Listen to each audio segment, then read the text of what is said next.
Hello YouTube, this is Goddard Radio Moscow here again with another beer review for you today. Now for this one I'm going to do a beer that is very local to me here actually in Clackmannanshire. I've got two breweries that are very local to me, one being the Harveston Brewery in Alloa, and then I have this one here. So we're going to visit the Williams Brothers Brewery, which is from Alloa, just about 2 miles away from my house, and we're going to look at the Caesar Augustus beer, which is a lager IPA hybrid. Now I've had this before and I really enjoyed it, so I'm quite interested to actually do this as a review for you and think a little bit more about what's actually going on in this beer here. But it's quite interesting because my home county, if you like, has two of the very old Scottish craft breweries, if you like. They're not very old, but they are two of the more established Scottish breweries, and this is actually quite interesting because Clackmannanshire as itself actually has quite a good history of brewing. They actually say that the whisky that is stored in the bonds here is worth more than the gold in Fort Knox over in the States. I'm not sure how true that is, but it's a little bit of an interesting factoid if it is true. But anyway, as is usual with my beer reviews, I'll just take you through a little bit of a history of the brewery, but as I always say, if you are simply just interested in the tasting of this beer,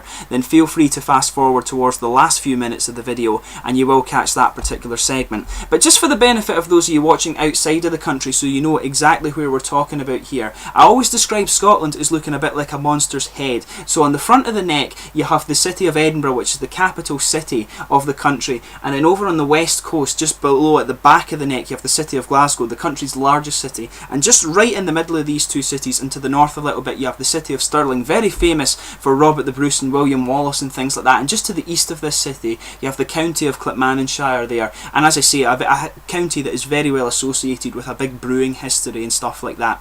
But this company, the Williams Brothers Brewery, started as the family owned Glen Brew home brewing shop in Glasgow, and their first ale was inspired by a 17th century Gaelic recipe for Freya Heather Ale. This is named after the Celtic mythological hero of the same name.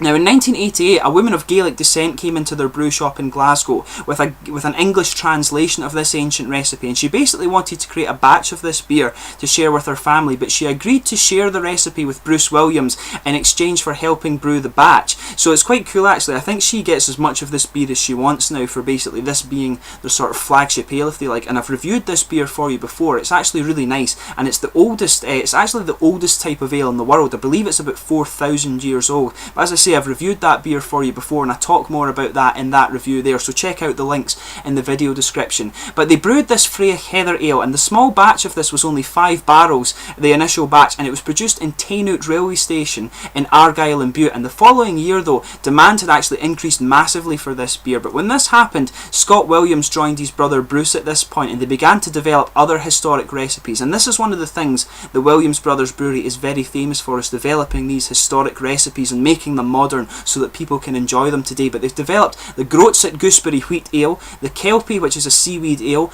Ebaloom, which is an elderberry black ale, and Alaba, which is a Scots pine ale. Alaba, of course, is just the Scottish Gaelic word for Scotland. But these 4 recipes were produced at the Craigmill Brewery in Straven between 1998 and 2004. However, in 2004 the company relocated to its current base at the 4th Brewery in Kellybank, Alloa, and this was when they adopted the name Williams Brothers Brewery. Now since moving into this brewery, they've developed 25 new recipes, and the company is actually now regarded as one of Scotland's most prolific brewing companies, and oddly enough they're actually the last brewery in the old brewing capital of Scotland. As I mentioned, Alloa and Clackmannanshire as a whole have a really good history of brewing beer, and actually my local pub is called the Old Brewery, and it's just a little part of the building that was once a massive brewing complex. It's actually a bit of a shame to have seen the county decline in such a way when we're getting such a big boom now in Scottish craft brewing. It would have been cool to see some of these old breweries still in operation. But let's actually get on to the tasting of this beer here. I'm quite interested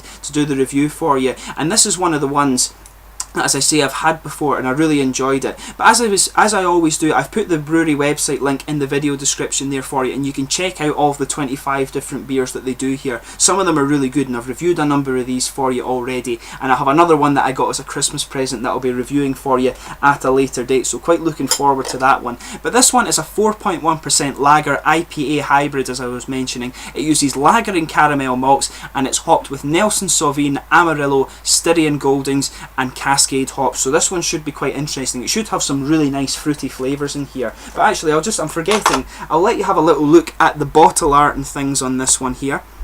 As you can see, this is a sort of standard style of label art that you're getting here from Williams Brothers. You can see their two faces just on the bottom of the bottle here, and as it's saying, it's brewed in Alloa in Clackmannanshire in Scotland, and this is the typical Williams Brothers sort of crest that you get on things here. This sort of Celtic symbol here, and you get a tartan background here. Williams Brothers Brewing Company, product of Scotland, it says on the roundel. This one actually has a bit of a different bottle cap to the other ones. This one has a black and white one, whereas usually the bottle cap usually has this sort of thing on it, but with a grey tartan. I'm not quite sure why this one is actually different, but let's get on with the tasting with this one. As I mentioned, a 4.1% lager IPA hybrid here. But yeah, let's get this guy open. A little bit of smoke on the opening there, some bubbles kind of rushing to the top, but let's get this guy out and get on with the tasting. As you can see, it's a really beautiful kind of pale golden colour here. Let's just sugar this up, try and get a little bit more head on it here. Now that's a really attractive looking beer. It's a really bright yellow beer actually. But yeah, a really nice sort of light golden colour here. I'll just bring the light over to make sure you can see the colour of that really well. As you can see, a really sort of straw golden colour here, that one. Really, really clear. Absolutely see through here. Not a lot of carbonation visible actually. You've got a bit of finger of sort of foamy big bubbled white head on here, but a really kind of quite calm looking beer, quite an attractive summery looking beer actually. So let's give this guy a smell and see what it's like. Shift the light out the way. But yeah, a very sort of fruity beer I'm smelling. I'm actually getting a lot of grapefruit off of this one, but grapefruit and lemons here. Actually a very, very fruity and sweet smelling beer, but this is what you would expect when you've got these IPA hops in here. There's some sort of sweet biscuity malts in there, but the fruit is actually quite pungent with this one. It's masking the beer quite a lot, but you're getting some bready and biscuity aromas in there too from the malts. Maybe just a little bit of caramel, but as I'm saying, the sort of citrusy and grapefruit are sort of dominating this this aroma here. But let's give this guy a taste. As I said, I really enjoyed this beer when I had it before, so I'm looking forward to actually doing a tasting review for you.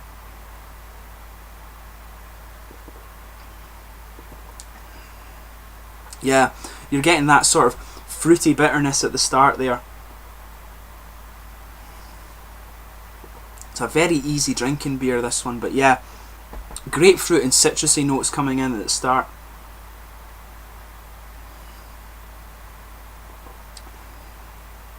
But yeah, the grapefruit and citrus notes are coming in quite bitter at the start, and it's giving way to a sort of sweet biscuity and bready malt. The bitterness gives away quite quickly and goes into that malts, but then it comes back at the end and sticks with you.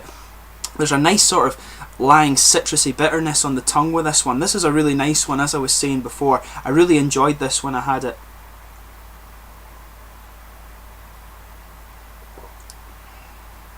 But yeah, definitely you're getting that sort of slight grapefruit but mainly citrus bitterness when you're opening this one up. And you've got the nice bready and biscuity sweet malts in there, but there is a little bit of caramel in there too, but that's quite subdued. It's mainly a sort of sweet biscuity malts, and the caramel is just in the background there, but you're getting the sort of fruity and citrusy bitterness building up again on the finish here.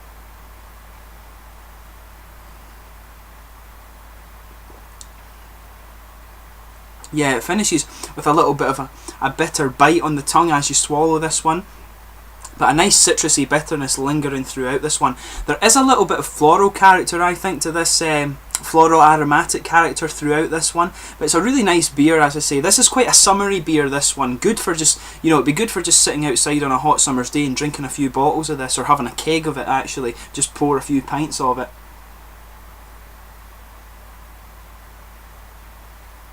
But yeah, in terms of the mouthfeel with this one, very light bodied. The carbonation is very light, as you could guess from the sort of visible bubbles and things. Not very carbonated at all actually, but it does have just that little bit of it that comes in with the attack, and it smooths out really well. It's a very, very drinkable beer, this one. Easy sessionable beer, but really, really nice. As I mentioned, a very good summer ale, this one.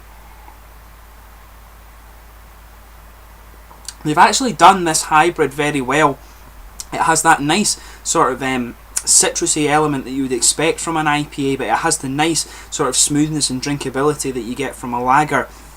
It's another one that's quite a good real ale take on a lager actually. It has that nice sort of fruitiness to it. It's the same idea, I think, as as the Harveston Brewery are going for with their Schiehallion, but this one's obviously more of a citrus one rather than a grapefruit one, and the same with Speyside Craft Brewery with their Randolph's Leap Lager, a really nice sort of citrusy lager effect beer with this one. It's a really good hybrid to have that sort of fruitiness in there, but to have the easy drinking nature of the lager, and I really like how soft this beer is actually. The carbonation is just very, very mild.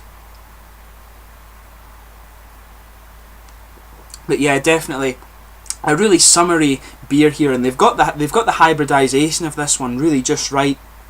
I could sit and drink just a few of these. It's a really, really nice summer beer, this one. Hopefully I can get a few of these in the summer and just enjoy them in the sun, watch the World Cup or something like that. This is a good World Cup beer, I have to say. I hope you found this beer review informative, and for those of you watching outside of Scotland, you can get this brewery quite widely now, and they're actually, as I mentioned, they're a very, very prolific brewery. They've got 25 different beers that you can choose from, so you will find something from this brewery that you like, and you're not going to be disappointed with anything that you find from them. They've got some really good beers here, and hopefully I can review more of these for you over the next little while. It'll be cool when I get to the full 25 mark and I've reviewed all of these for you. I think I've done 5 or 6 now of these, and hopefully there will be more to come. But thanks again for watching my beer reviews. Please let me know in the comment section your own thoughts on this beer if you've tried it before. Hopefully those of you watching in America and in Canada and stuff like that can find this beer, and let me know your own thoughts on it. It's always interesting to hear foreigners' thoughts on Scottish beer. Scottish craft beer is actually standing up very well in the world of craft beer apparently, so it's always interesting to hear a foreigner's take on it. But thanks again for watching my beer reviews. Please like, subscribe, share, all the usual YouTube stuff. Thanks for your support over these 120 videos or so that I've done now, and thanks again for watching. I'll catch you soon with another beer review. Cheers.